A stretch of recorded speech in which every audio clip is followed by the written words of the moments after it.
And we are live. Welcome, everyone, to the Connected for Real podcast. I'm Rebbetzin Bat-Chen Grossman, and today with me is Debbie Ginsberg. And I'm so excited because today's topic is dating and marriage.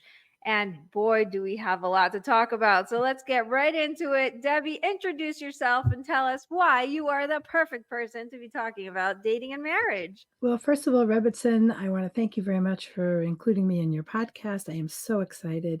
So, as I just sort of had my own journey, as we all do, and since 2018, I came across working with a very special group, the people who are neurodivergent. Neurodivergent is a part of the neurodiverse umbrella, and under that umbrella, you'll find people who have ADHD, high functioning autism spectrum disorder, anxiety, depression, and so much more. So what started off as a education just on emotions and all that, it started to develop. What else did I see my clients were missing? And since the majority of my clients are Orthodox Jewish, the biggest factor was the parents and my clients were quite fascinated and interested in how to get over their social anxiety, how to go on a date, how to do this, how to do that. So I realized that most of what I was teaching them was with regards to marriage readiness. And then I started to gear it to that, but there are many steps before it.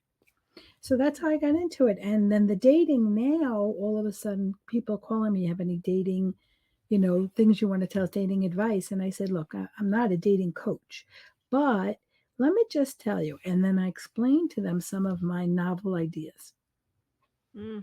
I love that you're talking about marriage readiness because, something I tell my kids all the time is if you think you're ready for dating, then it has to be very clear to you that you're ready for marriage. And if you think you're ready for marriage, it has to be super clear to you that you're, ready for kids because things get really, really complicated if you think, oh, I'm just in this stage, but I'm not there yet. So I'll just, sort of fumble across and fall into being ready. It's like, no, no, no, no, no. Let's take it, take a deep breath, get Yeah. yourself ready to a place where you are ready, where you're actually capable of seeing the whole journey through. And I'm not saying you have to be perfect, but I definitely think it's really important to have the tools and and the timing right and all these different skills that will allow you for success. Well, some of what you're speaking about, which is so important, is critical thinking. And unfortunately, we are noticing a big change in young adults. And this goes across the board. This is the atypical and non typical. And what we're finding is that everyone's having a problem because of the situation of we had the COVID, we had the social media has, gone so far that people are getting hooked, and those are not real relationships. So the thinking also has been decreased in terms of being able to think and visualize and see what could be coming down the road. And so, therefore, I must paint that picture. When I interview people who specifically want my information regarding marriage readiness or dating, I'll say to them, so tell me, what do you envision in marriage? And most of them haven't a clue, not a clue at all. And just yesterday, I had somebody, he was right on the mark. I said, wow, good for you. That's amazing because most don't get it. So we spoke about communication, negotiation, all the important things. And then we talked about, of course, my famous, I created this concept of 3 pillars, which is the self esteem, the self confidence, self compassion, which is self love. And I always say to them, if you've got these negative, critical thoughts going through your head, we need to address that because you need to have those 3 pillars to be successful because you foundationally have to be very much healthy with yourself, love yourself. The minute you feel that, you can have, it's not just marriage readiness, but it's for everything. Being a friend to people in college, being a friend, being able to know how to work in a company. So all of these experiences we know are very important because of the fact that it teaches you the skill sets of how to be a terrific spouse. And I jotted a few things down, but we'll get to it in terms of what are some ideas. in terms of what gives strength to marriage readiness and making you have a very healthy interpersonal relationship. I love it. I love it. Let's pause before we get too practical. I want you to go into the three pillars because I feel like they're so important to talk about. And it's going to be so helpful for us to really delve into them so that we can go to the next level of practicality. Sure. So self esteem is just respecting yourself and also hoping others will respect you. Being in that situation where naturally people will see you as someone worthy of respect. And then we have the self confidence, which is really just having confidence, but saying it like that is far from getting it. You have to use techniques and tips to be able to figure out how do you get self confidence? And then what do you do with it? The self compassion is huge. Loving yourself. I'll ask clients, could you write down 10 things that you like about yourself? And it comes out to the things that they do for others, which is great. But what do you love about yourself?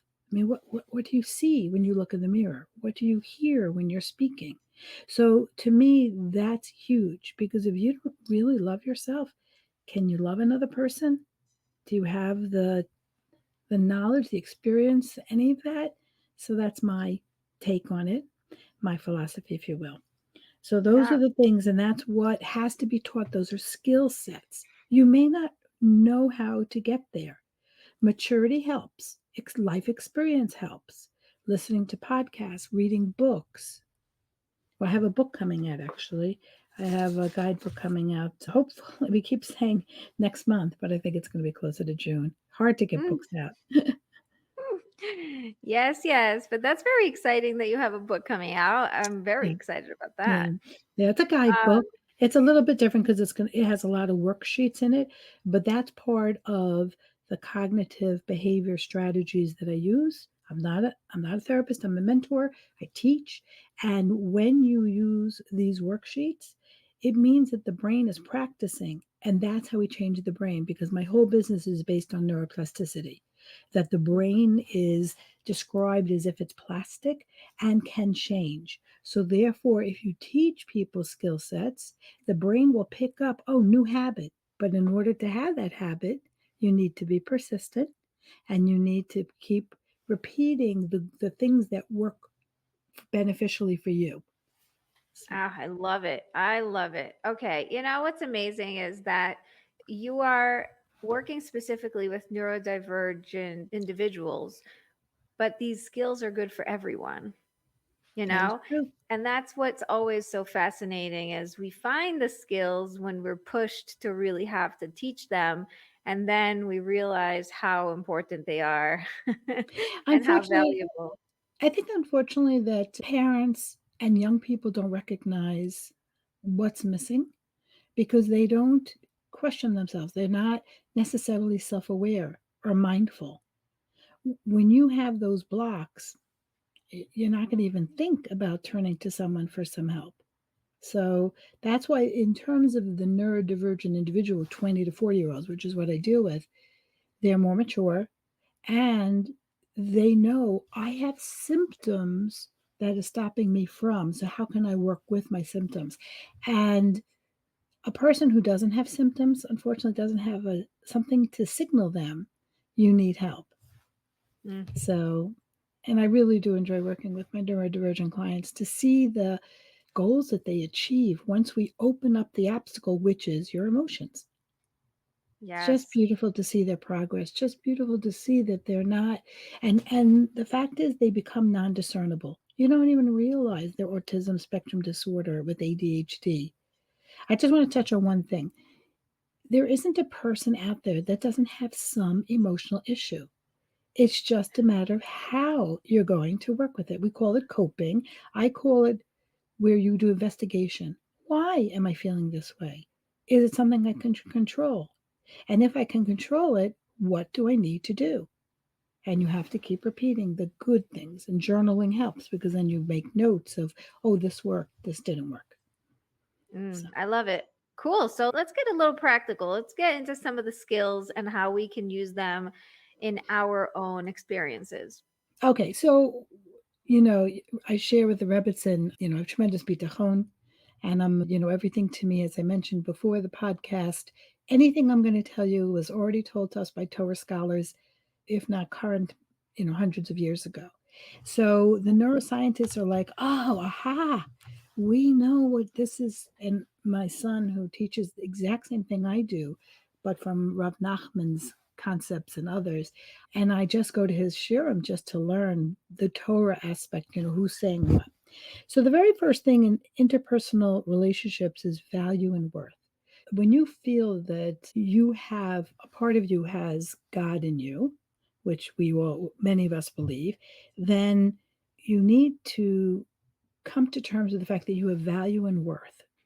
Too many people knock themselves down.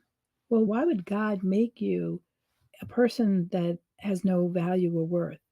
What's the point? We're here to serve God. So therefore, we really want to think the highest of ourselves and believe in ourselves.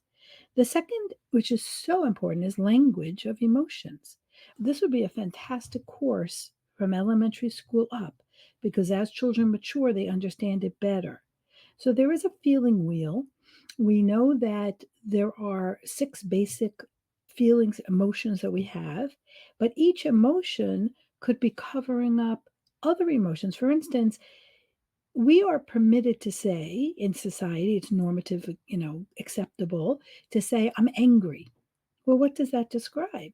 Are you jealous? Are you hungry? Do you feel overwhelmed? I mean, there are 21 different emotions under this canopy of anger.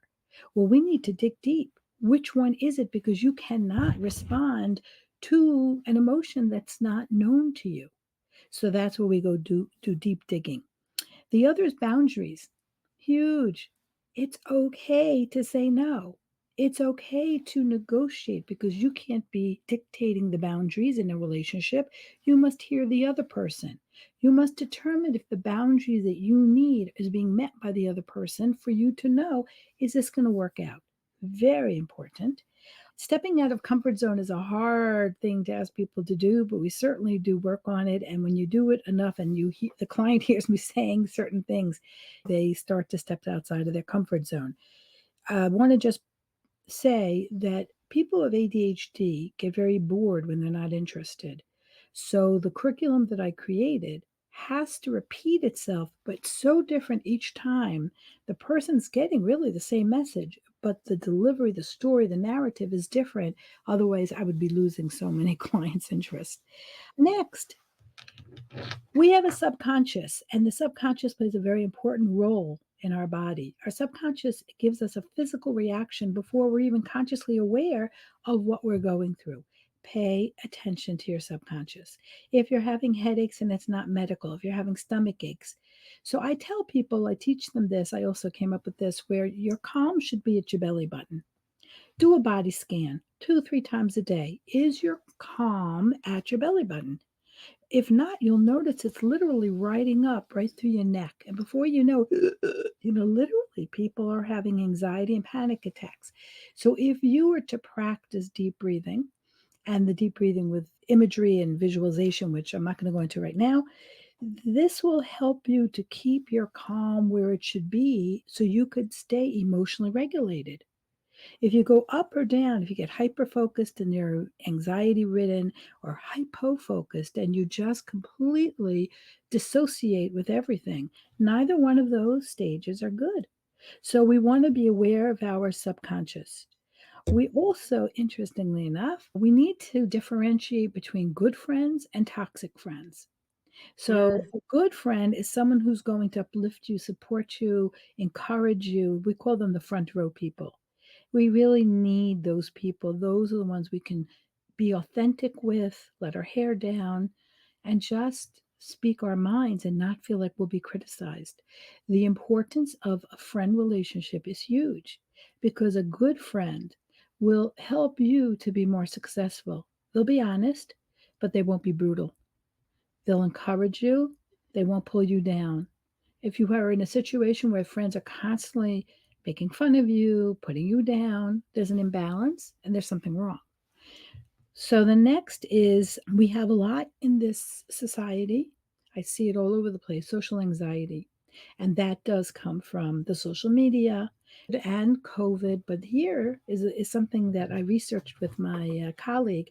We found that financial status, the fact that if you are in an industrialized country and your earnings or your family's earnings are low and you can't participate because you can't afford it, that affects a lot of people. People don't realize it. I work with clients who don't make a large income and they are limited in what they can spend in terms of going out with friends and interacting.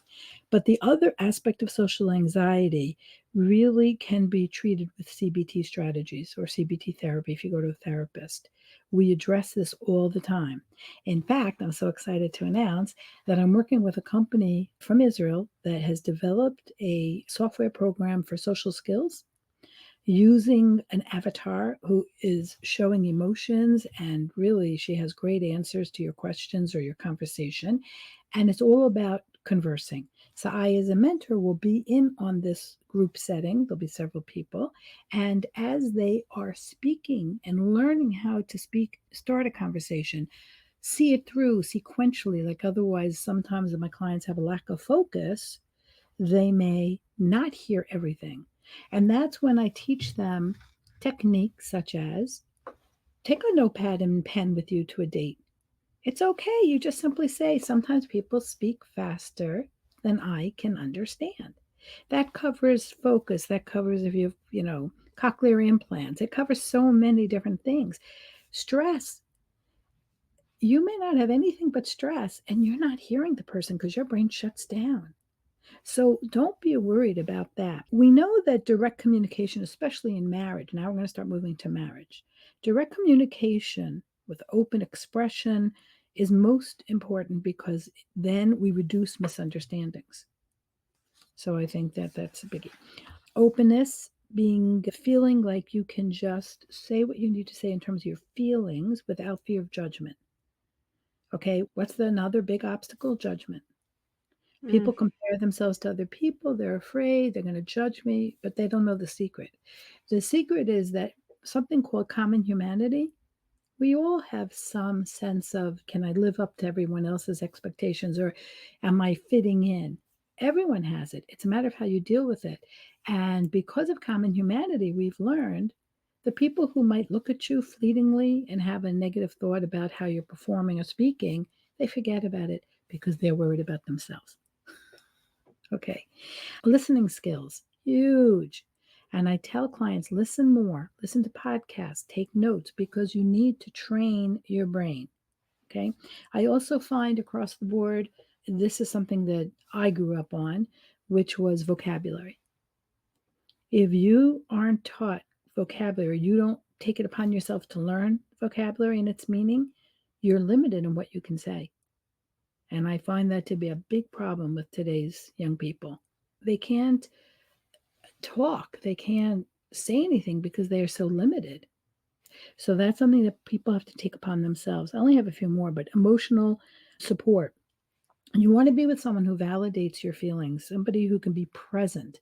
The worst is when you're with a spouse and they're like on the phone or they're cooking or the guy's watching sports or whatever it is.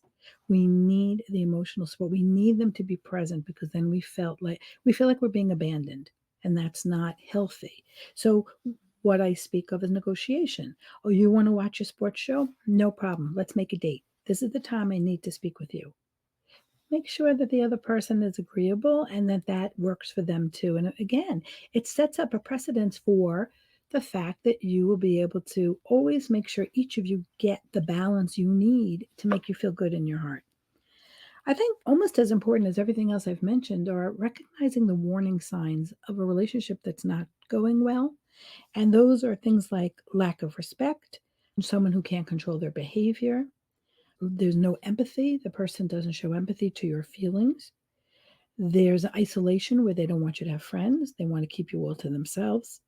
Instability. The person doesn't always go to work or they don't budget well or they don't keep up to what their responsibilities are, whatever, however you've decided who handles what. And of course, violence is pretty obvious that, if you dealing with someone who's violent, they may apologize and say, I won't do it, I won't do it. But unless they go through therapy and unless it's really handled, It's not going to change. Right. I love what you're saying. I think we should talk about the last part, which is so important.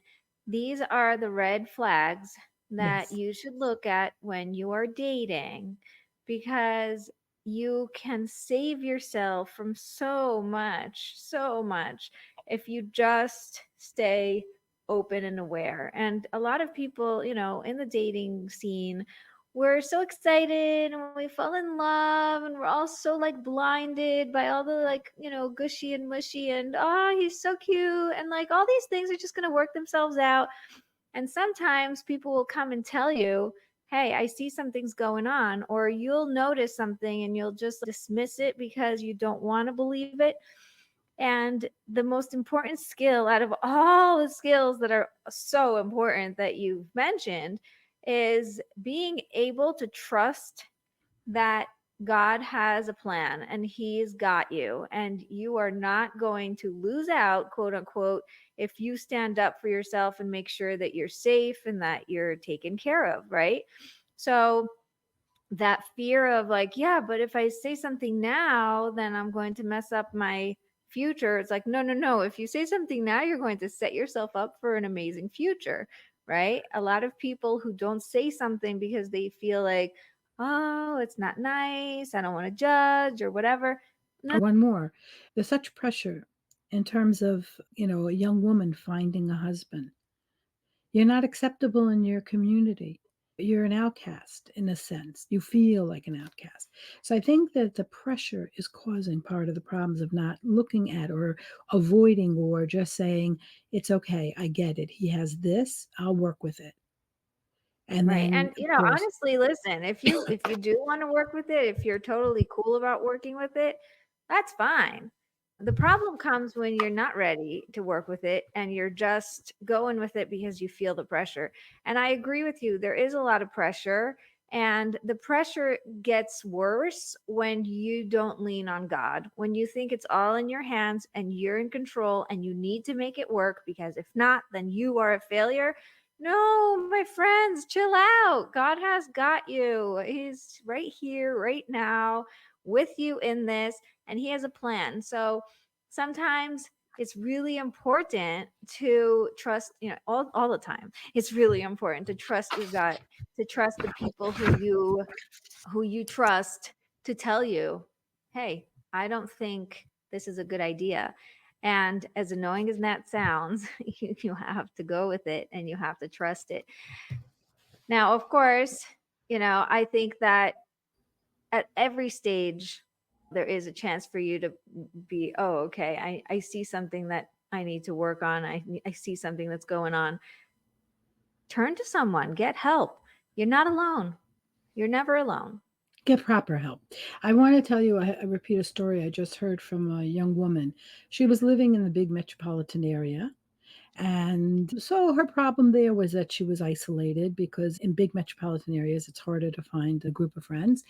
And in her situation, she moved to a small town and she's probably about 26, 27. The powers that be there, the Rebbeim or the teachers or whomever know her, started to put pressure on her. So there's internal pressure and there's external pressure. So she called me because I could hear she is so affected by the external pressure, it has caused chaos emotionally for her. So I explained to her that one must be authentic and true to themselves no matter what. And like you said, God will definitely help us with that. But that's huge. If you can be authentic and know yourself well, you'll make less mistakes. Okay, so you'll have that self confidence to know, okay, so if this guy doesn't work, someone else will come along. Okay, and we talked before about the belief in God to the point where we say that He rules the world, he handles everything. We are responsible to do our part, but in the end, we have to look at everything and say, God meant it to be this way, whether it really works for us or not. There's a reason. We may not know the reason, but we have to trust in God enough to say that it's His doing and I have to go with the flow. It Right. is what it Yeah. is. Radical acceptance is what we call it. Yes, yes. And sometimes we mistakenly think that we know, right? So I have a friend who tells the story about going to the doctor's office, and so she got her daughter, she got in the car, she brought all the paperwork. She needs this one piece of paper from him to be signed for, for the process to continue. And she goes and she waits online and, blah, blah, blah. She wastes all her time till he finally lets her in and says, "No, I can't give you this paper. It's not my department or whatever." And she walks out of there going, "What? I came for this paper. This was the goal. What's going on?" And on the way home, she says, "I'm thinking to myself, here I am. I think I came for the paper. But God really knows I came to learn patience. I came to I sit love down it. for a whole hour with my Yeah. daughter and wait and wait and wait just to find out that it was for nothing, quote unquote. But I think I didn't get the goal. God got the exact thing I needed, right? So Right. It's knowing great. knowing that we are not always exact to what is happening, we don't understand behind the scenes what's going on.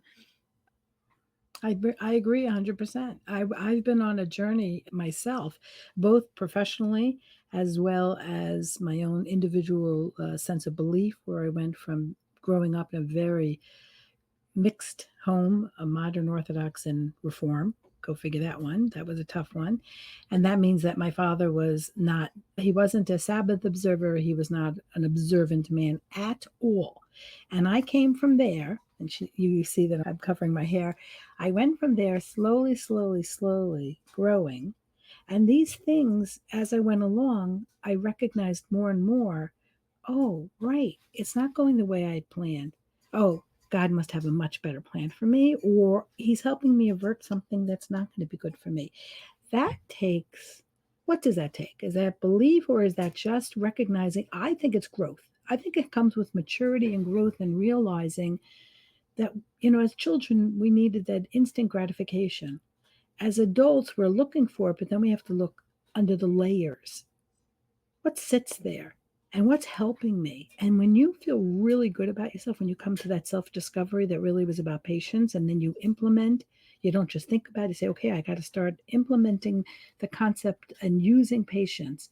That's huge. That's what it's all about. You know, it's similar to having those negative, basically, she had a negative thought. Oh my Right. gosh, I went all this way. And we talk about those negative thoughts. How do we stop and turn them into a neutral thought? Because I believe everyone is into positive psychology. My philosophy is you can't go from negative, snap your finger, and go to positive. There's got to be a gradual change. And I teach my clients little baby steps. Every little baby step is a fulfillment. She made a giant leap with that one, and that's Right. great.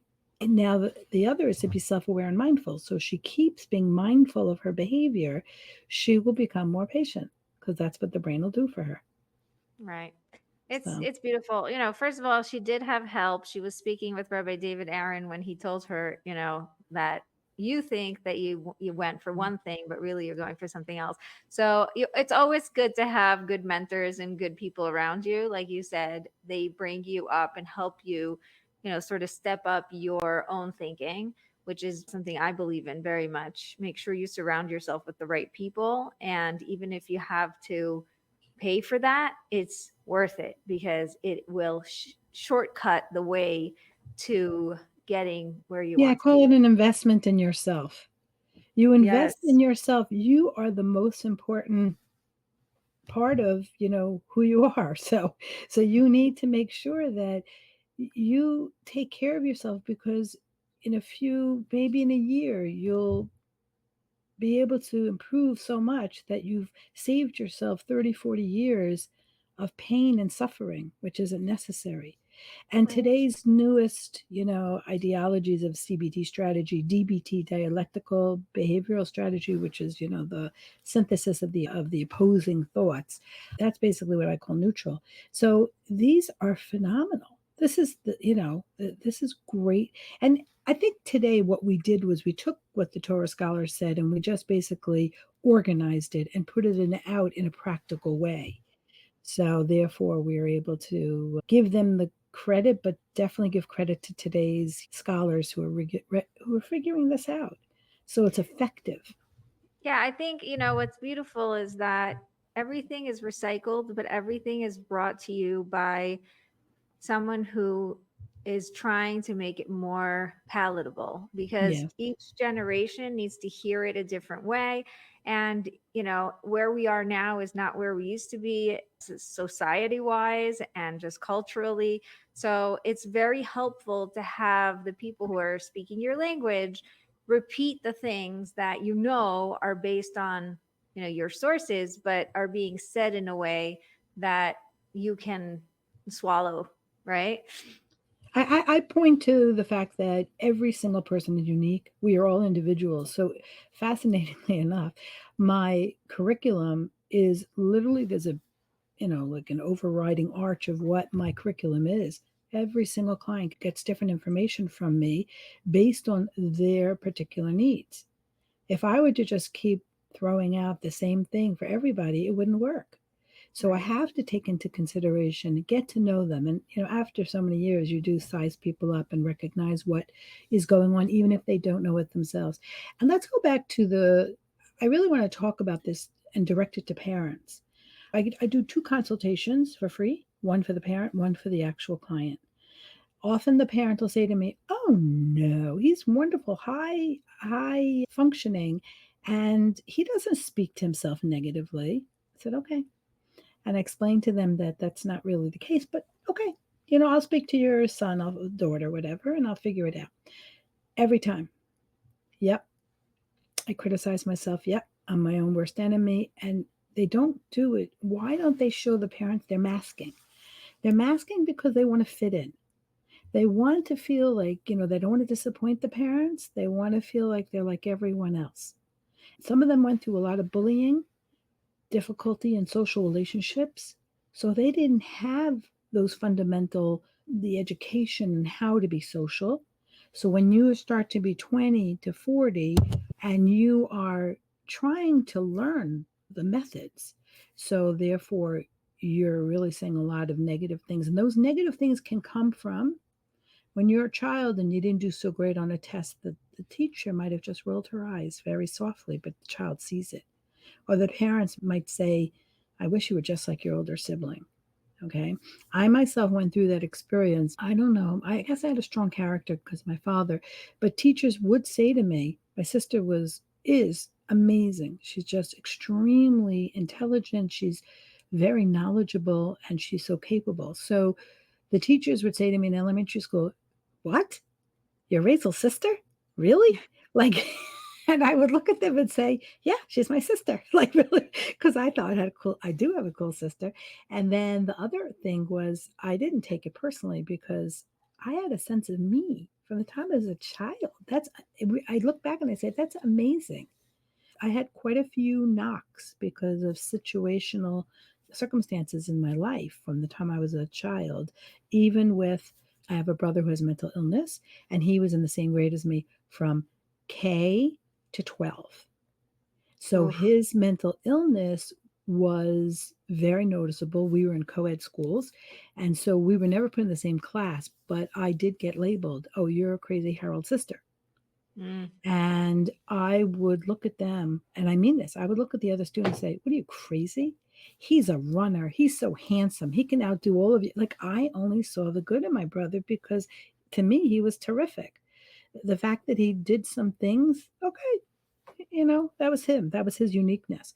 When it came to be after 12th grade and we realized just how ill he was, things did progress in terms of getting him help.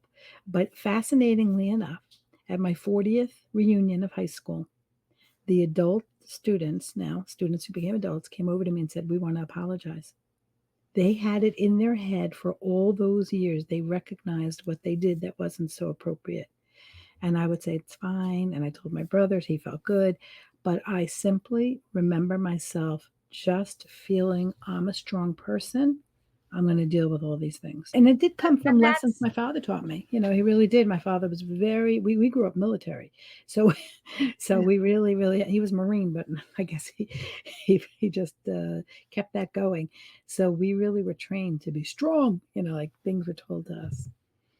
right. I think that's one of the skills that is just so important is that self, like you said, the three pillars, right? The Yes. way that Hmm. you can stand up for yourself Self and confidence is really not, number to me very important. yeah, not let it in, you know?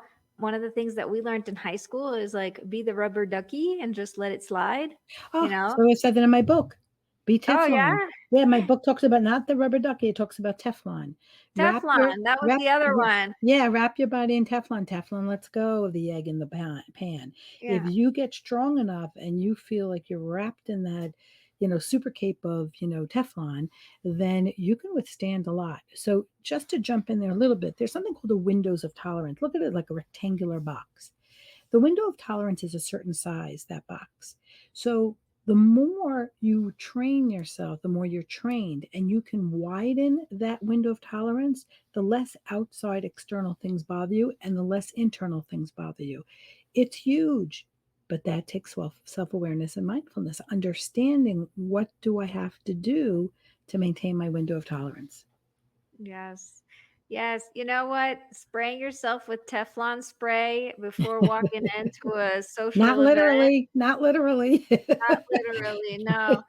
Um, but I just imagine it. Can you do that? Can you take a pause and just be intentional? That I'm going into wherever place and I know people are going to say X, Y, and Z. And I have a choice. Do I let it in or do I let it slide? And one of the things that I teach is, get yourself a punch card, like a mental punch card, and just keep track of how many people ask the same dumb question. Oh, you're not married yet? Oh, you haven't, moved to Israel yet? What are you waiting for? What's wrong with you? Or whatever, when my niece broke her ankle or twisted it really badly and she had a cast and she was in crutches in a wheelchair or whatever trying to get through. I said, get yourself a punch card. Everybody's going to say, how did it happen? Or even worse, how did you do that? As if it's her fault, right? As if she did something to do it. And you just say, oh, there's another one. And come home to your mom and say, today I got 4 punches in my punch card, you know? And the next day, you're going to get 7 and it's going to be fine because you know what? People are asking because they have nothing else to say. Right. It's Same a with, lack of exactly, lack of yeah, communication. They you, speak small stuff because that's what, we had a famous quote, I believe it was Eleanor Roosevelt who said, people who speak like, gossiping and all that, they have small minds. The big mind is the person who speaks on an intelligent level. But I wanted to just address that with regards to the thought that, the punch card and pausing. Pausing is huge. We talk about pausing all the time. And I add to that during a pause, take deep breaths. Imagine what you're about to go through. Imagine the steps that are going to occur. So if you're mentally more prepared, and I'm going to bring up a very good story about that.